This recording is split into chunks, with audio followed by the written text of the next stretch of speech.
Halo guys, assalamualaikum warahmatullahi wabarakatuh. Nama saya Bagus Fikri. Saya adalah seorang UI designer.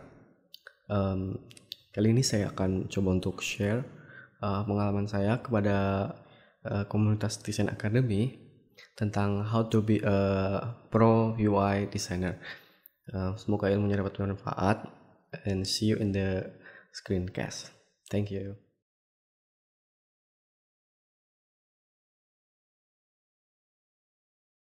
Hello guys, welcome to the screencast dengan judul 3 jurus menjadi pro UI designer. Maaf tadi salah.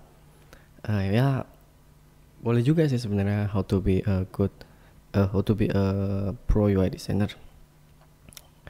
But the point is how to be a pro UI designer. Oke. Lebih dari tutorial Photoshop biasa. By Fikri Studio bekerja sama dengan Design Academy. Tadi saya sudah kenalan ya. Nama saya Bagus Fikri. Saya seorang UI designer juga. Next. In this presentation, we will tell you about how to be a pro UI designer with process. And this is not only about Photoshop tutorial. This is based on my 3 years experience. Ya, jadi selama 3 tahun saya mendalami gitu, dan ini saya coba ingin share gitu. Sebenarnya apa ya?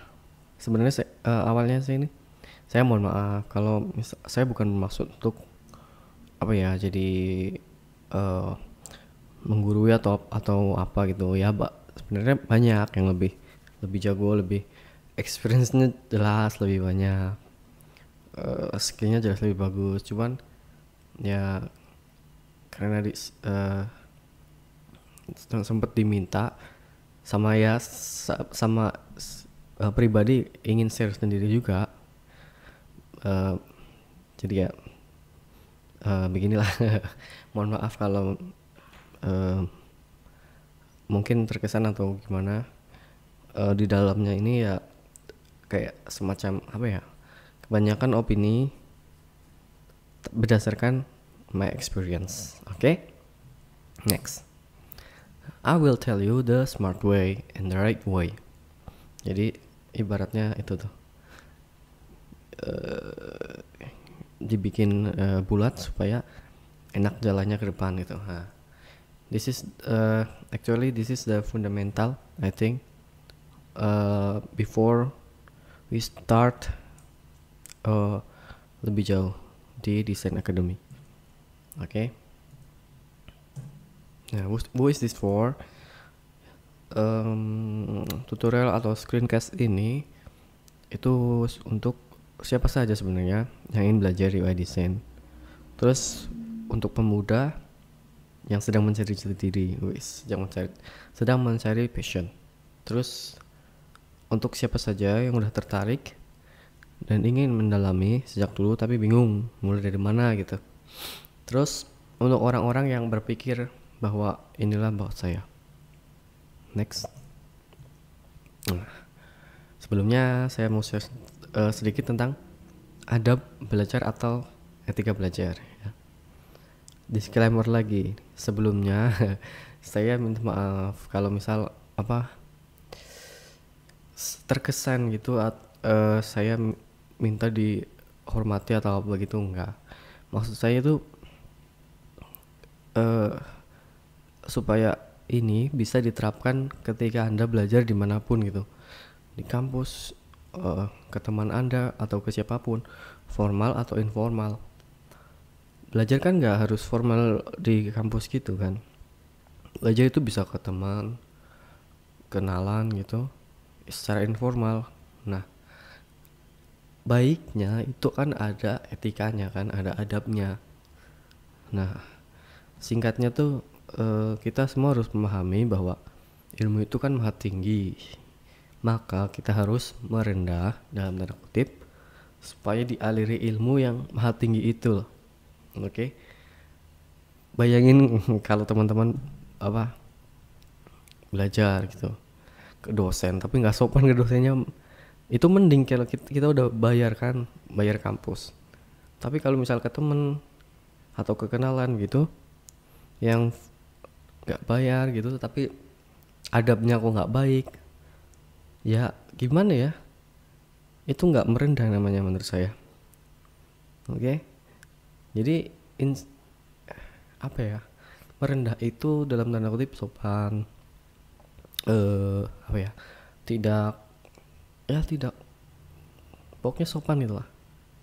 Oke, you know what I mean lah. Oke.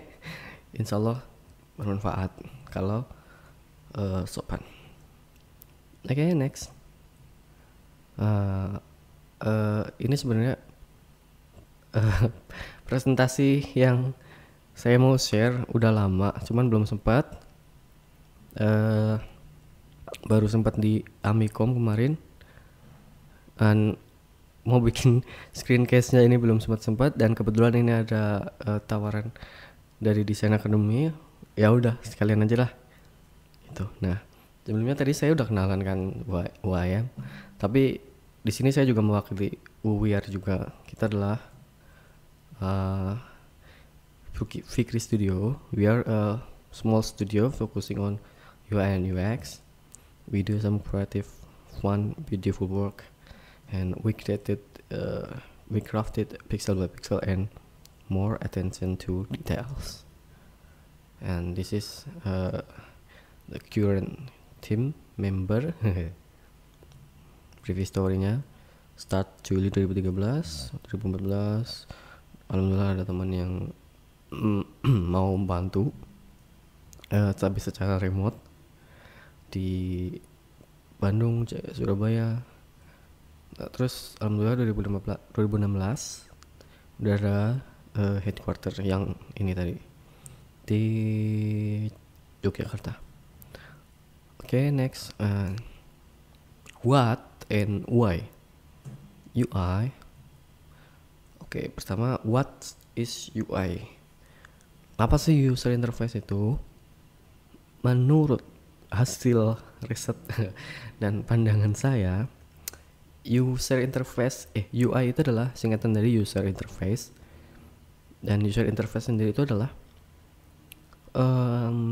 jembatan antara user atau manusia gitu dengan mesin atau komputer.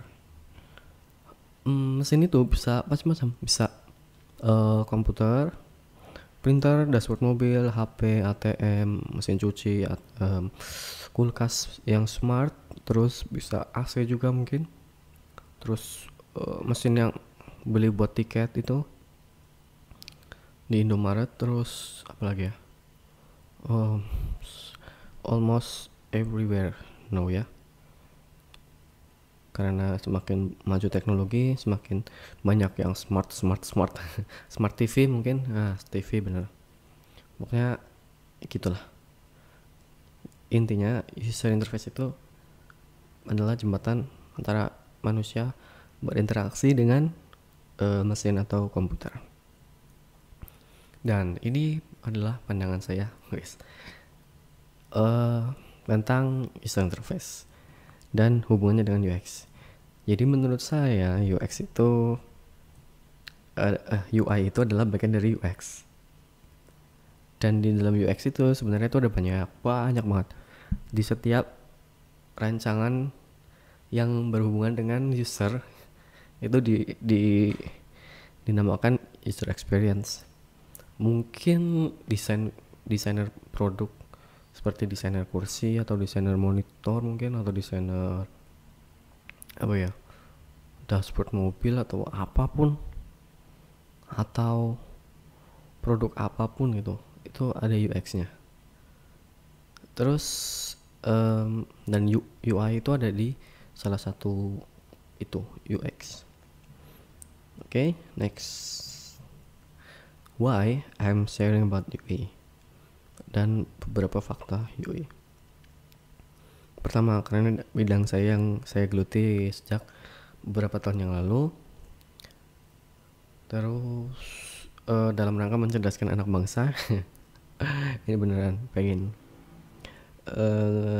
Kemudian fakta-fakta tentang UI antara lain adalah UI secara spesifik tidak diajarkan di perkuliahan in my experience ya. Nggak tahu kalau di Amerika atau di mana, but mostly itu kita belajar secara informal. Me too ya. Saya juga otodidak gitu. Nah terus nomor 2, UI adalah ilmu yang dibutuhkan sekali. Ini serius beneran. Apalagi di Indonesia. You know what I mean. Next. Oke. Udah nggak sabar nih belajar UI design. Sabar ya. Ada beberapa disclaimer lagi yang wajib dipatuhi. Nah sebenarnya ini bukan disclaimer sih ya, tapi kayak prakata, apa sebutannya? Dasar sebelum melanjutkan presentasi ini ya. Pertama, balik lagi ke slide tadi. Ini untuk orang yang udah tahu passionnya atau sedang mencari passion. Nah, bagi kamu yang belum yakin kalau UI ini adalah passion kamu, coba ikuti dulu Design Academy ini atau tutorial screencast yang kali ini, terus praktek nanti segera. Terus setelah beberapa bulan gitu tentukan gitu apakah ini benar-benar passion kamu atau bukan, itu ya. Terus bagi kamu yang sudah yakin kalau UI ini adalah passion kamu, saran saya ikuti terus perhatikan, terus sabar, karena ini bakalan menyakitkan dalam tanda kutip. Oke? Why? Bagi sebagian orang, kalau hal itu menyakitkan, pasti akan ditinggal. Kecuali kalau cinta, you will depresi, you will pusing kepala, you will bosan, you will merasa nggak ada kemajuan, you will ngerasa nggak bakat, you will pengen nyerah. But barang siapa sih yang cinta, you will keep moving, continue, work and work. Okay? Nah, this is my progress Februari 2013 dan 2014. Sebenarnya ada yang lebih baru, cuman ya you can check yourself at dribble.com/bagus_fikri or dribble.com/bagusfikri or dribble.com/fikri studio. Nah, you can see my progress dari Februari 2013 sampai 2014 Mei. Itu benar-benar kelihatan kan. Dan itu tuh saya benar-benar ngalamin itu, sakit kepala. Benar-benar ngalamin depresi, hampir nyerah gitu loh. Wah, ini benar-benar saya nggak berbakat nih di sini. Saya nggak bisa ini gitu. Tapi lama-lama ya, setelah saya tekuni terus hampir setiap hari, ya insya Allah ada hasil lah. Next, sekarang kita coba tonton video ini dulu ya. People say you have to have a lot of passion for what you're doing, and it's totally true. And the reason is because it's so hard that if you don't, any rational person would give up. It's really hard, and you have to do it over a sustained period of time. So if you don't love it, if you're not having fun doing it, and you don't really love it, you're going to give up. And that's what happens to most people, actually. If you really look at the ones that ended up being successful, unquote, in the eyes of society and the ones that didn't, oftentimes it's the ones that are successful loved what they did so they could persevere when it got really tough. And the ones that didn't love it quit. because they're sane, right? Who would want to put up with this stuff if you don't love it? So it's a lot of hard work, and it's a lot of worrying constantly. And if you don't love it, you're going to fail. So you got to love it. You got to have passion. And I think that's the high order bit. The second thing is you've got to be a really good talent scout, because no matter how smart you are, you need a team of great people, and you've got to figure out how to size people up fairly quickly, make decisions without knowing people too well, and hire them, and see how you do, and refine your intuition, and be able to help build an organization that can eventually just build itself, because you need great people around you. Thank you. Liz. All right. You see? So love it. You're not quit quickly and find your real passion. That's my advice. But it's up to you. Just my advice, okay? So love it. Number 2, disclaimer number 2, focus. Focus like laser. Arahkan semua energimu ke satu hal. A quote dari Bruce Lee. The successful warrior is the average man with laser focus. Oh, ada lagi ternyata. Mas Yasa Paramita Singgih. He's a young millionaire in Indonesia. Oh, gila. And he said, if you want to be best at everything, you will get nothing. Prinsip ini sangat berlaku dalam dunia bisnis, yaitu membesarkan satu bisnis. Nah, prinsip ini pun juga sama. I think if we want to develop our skill, ya, kecuali beberapa hal nanti saya jelaskan. Nah, kalau kamu kepengen fokusin segala bidang, masih ada kemungkinan sih bisa sukses juga. Kalau pertama kamu jenius, super smart gitu, ya apa ya, super smart gitu lah. Terus kamu nggak pedulikan waktu sukses, ya maksud saya sukses itu ya beda-beda sih. Cuman for example is you have to kamu harus mandiri, because in few years, in beberapa tahun lagi orang tuamu misal pensiun dan nggak bisa biayai kamu lagi misal, dan you have to be live on your own effort ya.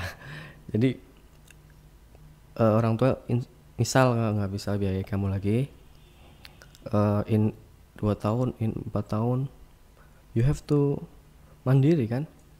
Or in other situation, you have to nabung buat menikah misal. Ini misal contohnya. Misal kalau kamu nggak peduli itu, it's okay. 10 years, maybe 10 years or more, misal kamu punya orang tua yang berkecukupan, it's okay. Seperti nomor 3, kalau kamu anaknya Pak Bakri misal.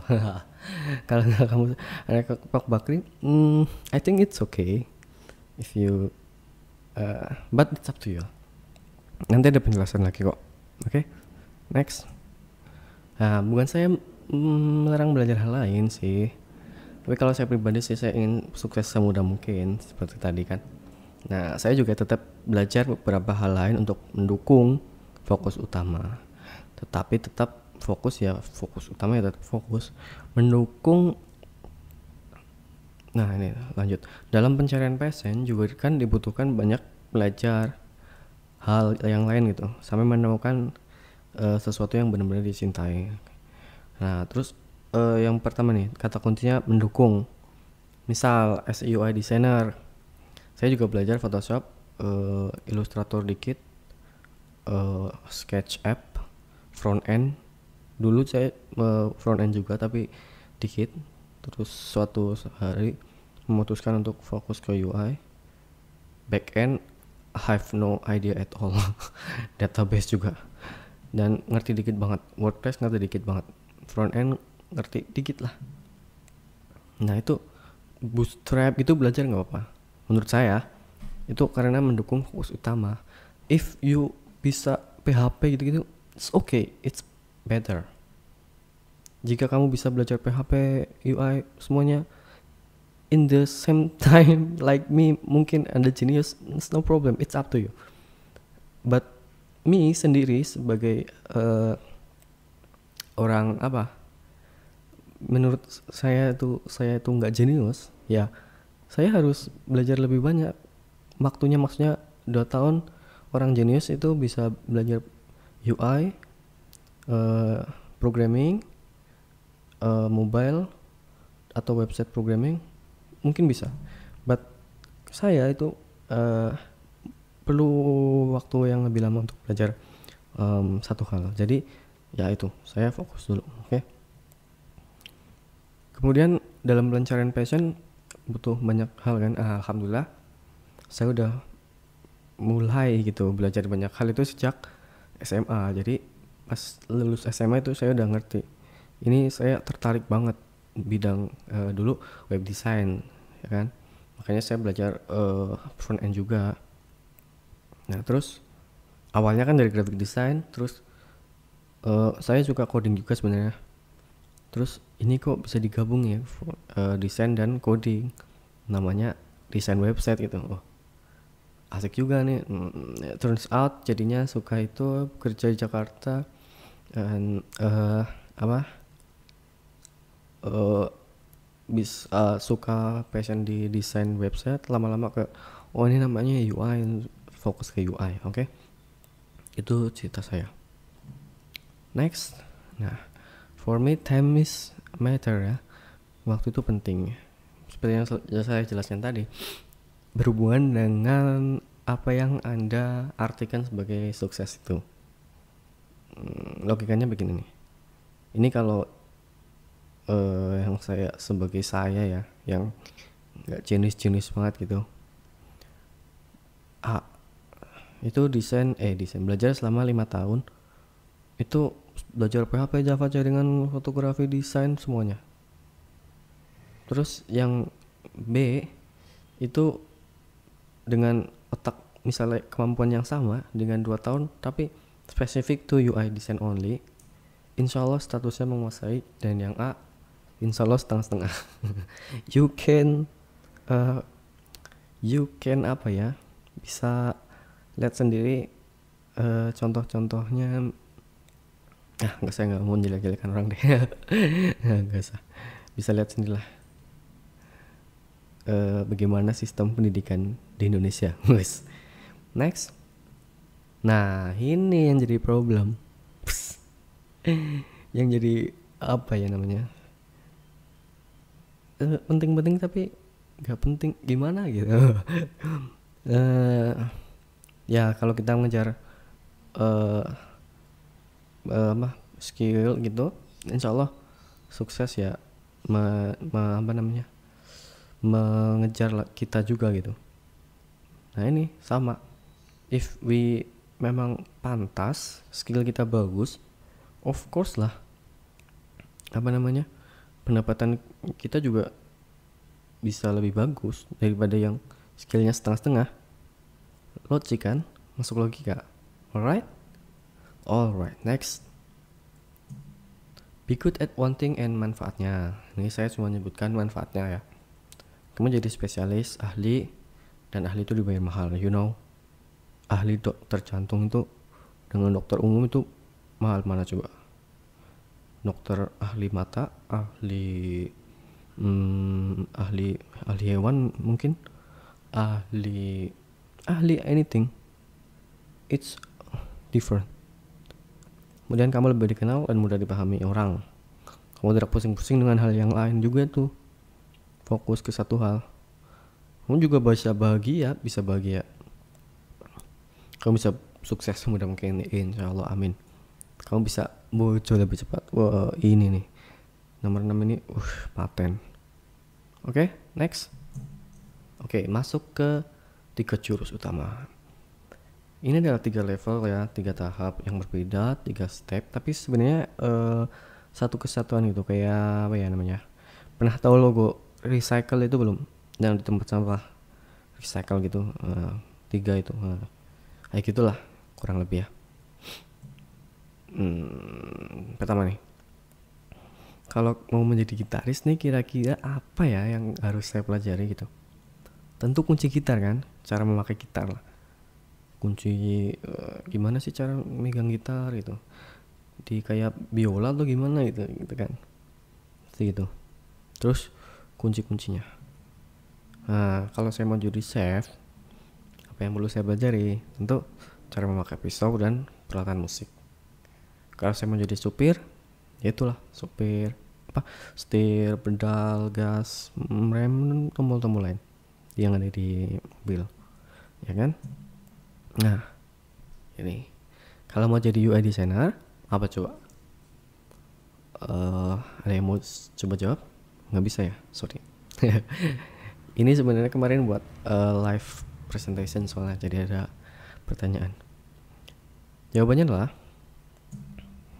harus paham tool apa yang biasa digunakan oleh UI designer tersebut.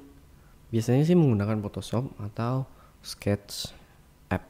Tapi Sketch untuk sementara ada di Mac doang, di Apple. Photoshop ya ada di Windows juga. Jadi Photoshop juga masih banyak digunakan. Jadi masih apa ya?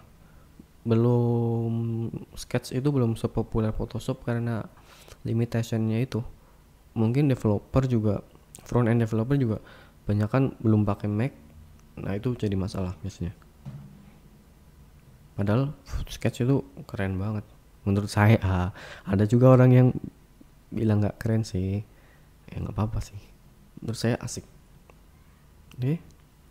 Nah, jurus pertama, pahami tools dan fungsinya, dan biasanya hal inilah yang dicari oleh tutorial-tutorial biasa. Maka dari itu saya tidak membuat tutorial-tutorial teknik-teknik lagi karena sudah banyak, tinggal praktek aja. Apa ya? Ya ini juga sih, di yang kemarin mungkin Mas Yoki atau mungkin ke depan lain.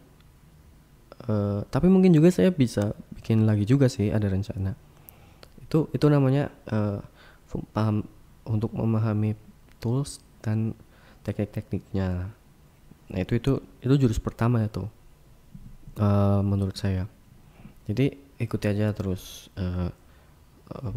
course dari Design Academy, itu jurus nomor 1 ada di situ. Number 2, kira-kira apa ya? Kita ambil contoh bahasa Inggris. Cara tercepat agar kamu bisa bahasa Inggris adalah dengan apa coba yuk? Ya, vocabulary, perbendaharaan kata. Jadi tahu artinya cat kucing, door pintu, window jendela, perbendaharaan kata. Gelas, shoes sepatu, buku, television, perbendaharaan kata. Oke? Dengan menguasai banyak vocab, kamu sudah bisa berbahasa Inggris. Minimal berkomunikasi dengan orang yang native English itu udah bisa, insyaallah. Saya pernah dikasih tahu sama guru saya dulu SMA, berdasarkan penelitian atau apa gitu, saya lupa. Jadi intinya kalau kita bisa menguasai vocabulary itu berapa ratus kata atau berapa ribu kata, itu lulus, bisa berkomunikasi. Oke? Nggak paham tenses tapi bisa lulus, bisa komunikasi gitu. And I think that's the point, man. The point of communication. Maksud intinya communication itu kan agar sana itu paham, ya kan? Dengan tenses, past tense, present tense, future tense, it's apa ya, berjalan gitu, maksudnya dibiasain aja, dibiasain ngobrol, insya Allah paham, nggak usah ngapalin rumus. I think it's work actually. Walaupun bahasa Inggris saya juga belum bagus banget, tapi lama-lama kok paham juga, maksudnya paham sendiri gitu, tenses, past tense, present, dan future. Oke? Insya Allah paham kalau dipraktekin. Yang penting vocabulary dulu. Vocabulary itu perbandingan kata. Dan kalau diartikan ke dalam penguasaan UI design ini adalah experience.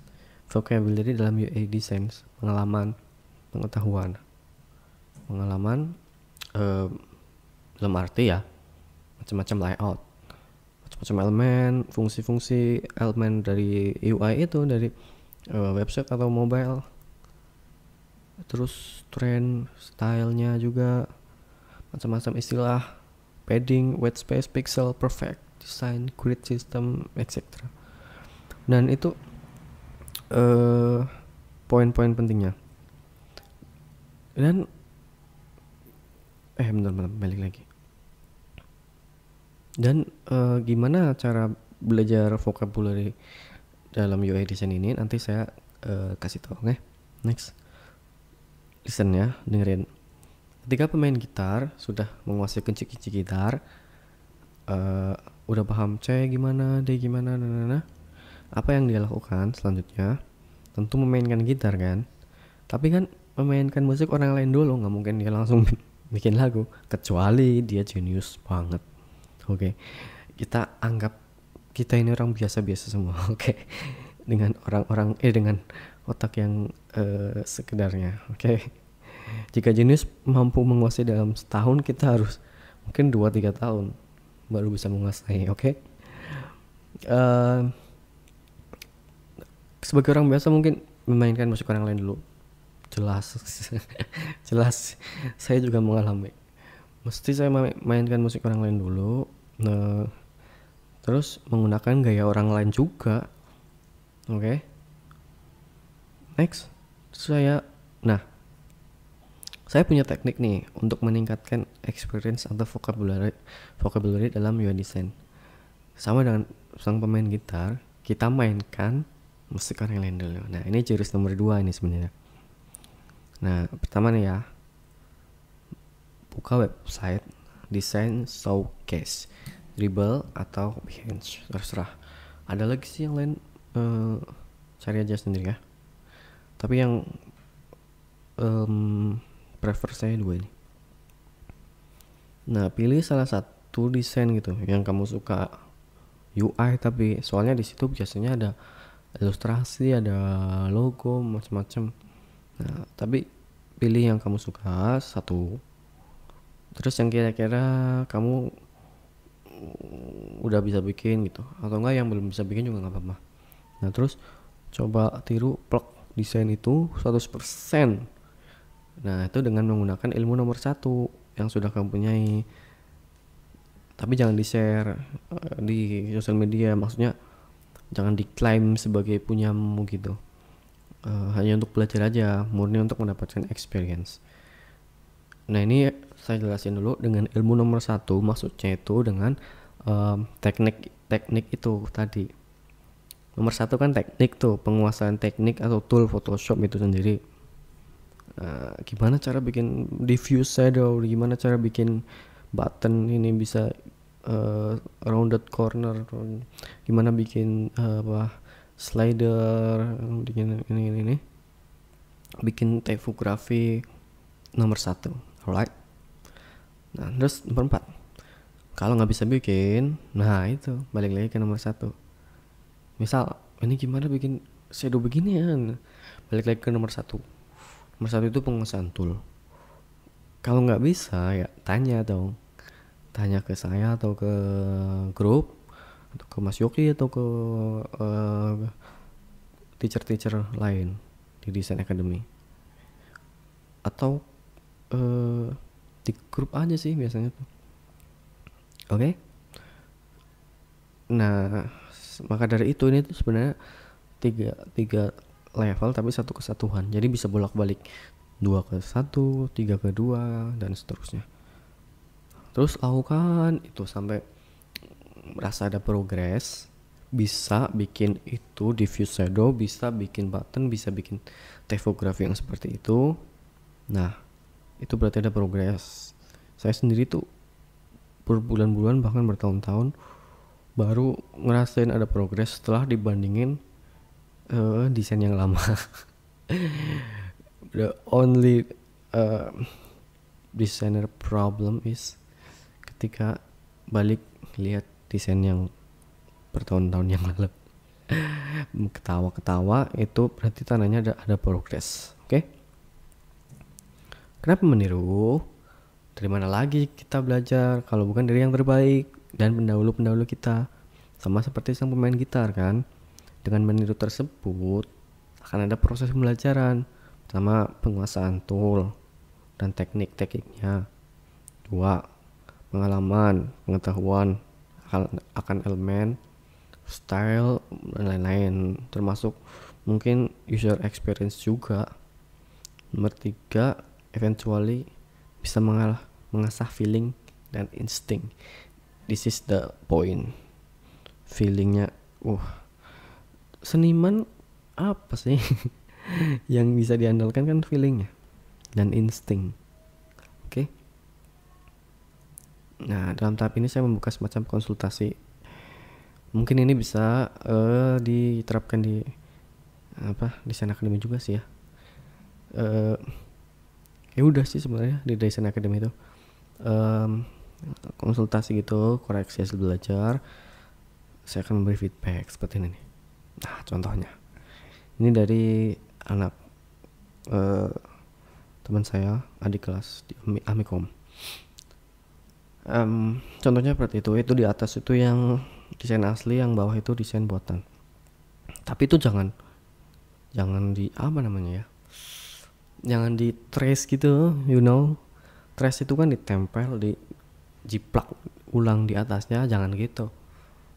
Bikin lagi dari nol bener-bener, tapi diukur-ukur gitu nggak apa-apa. Diukur itu tingginya berapa pixel, kira-kira fontnya berapa, excuse me. Alhamdulillah, itu nggak apa-apa.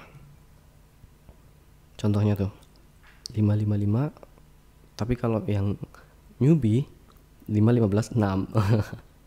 That's the point. Pixel perfect itu namanya, pixel perfect design. Itu ada 6, 4, harusnya 55 paddingnya. Oke. Dengan mengetahui HTML dikit, kita jadi tahu namanya itu padding, jarak antara elemen dan elemen inti dengan elemen induknya lah, div utamanya. Nah, yang di explore itu 55 dan 64. Font size kurang tengah, macam-macam. Oke? Send me an email to my email bukisfikir@gmail.com, atau mungkin nanti bisa diganti emailnya ke Design Academy. Di deskripsi mungkin nanti ya, lihat hasil belajarnya, URL desain yang ditiru tersebut.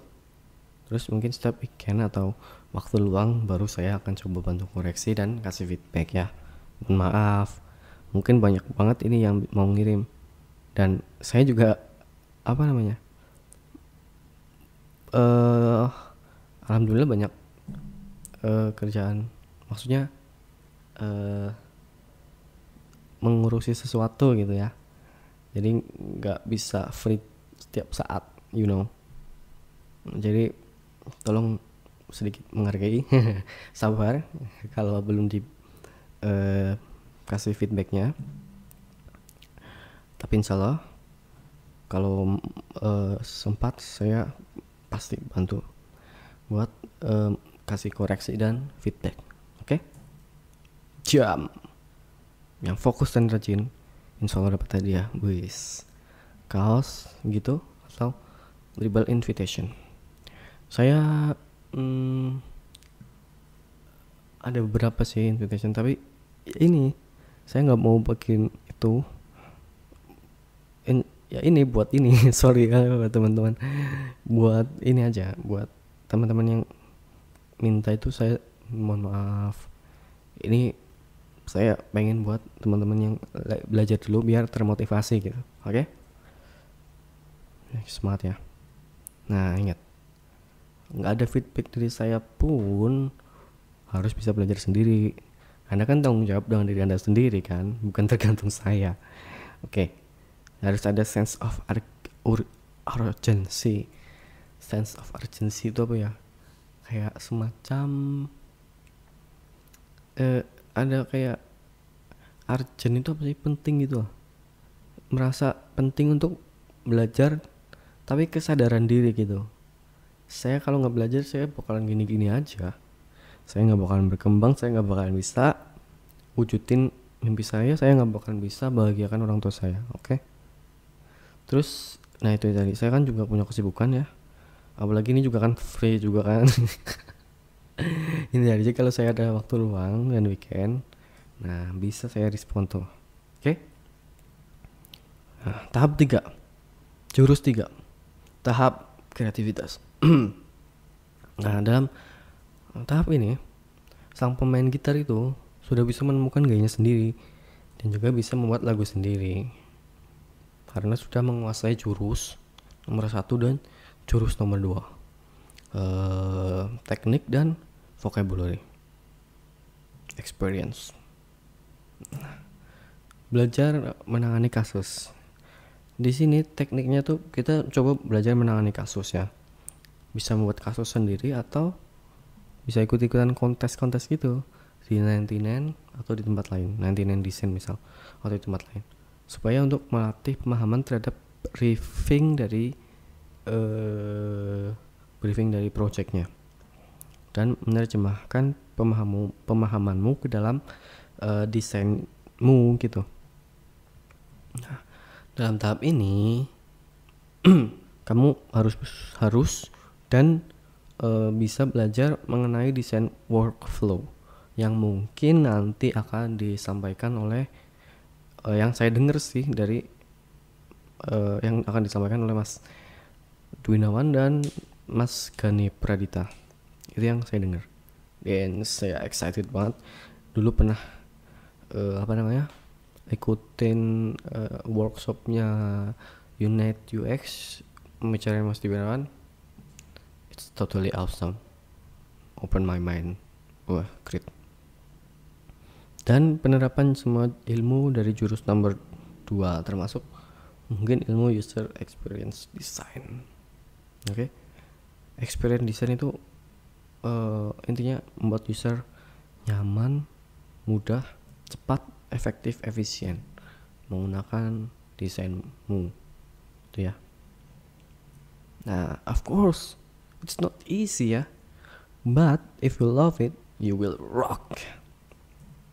Fikri Studio, iklan layanan masyarakat. Fikri Studio still waiting for awesome talent to join our team in Yogyakarta. Jadi belajar yang rajin ya. Oke, thank you.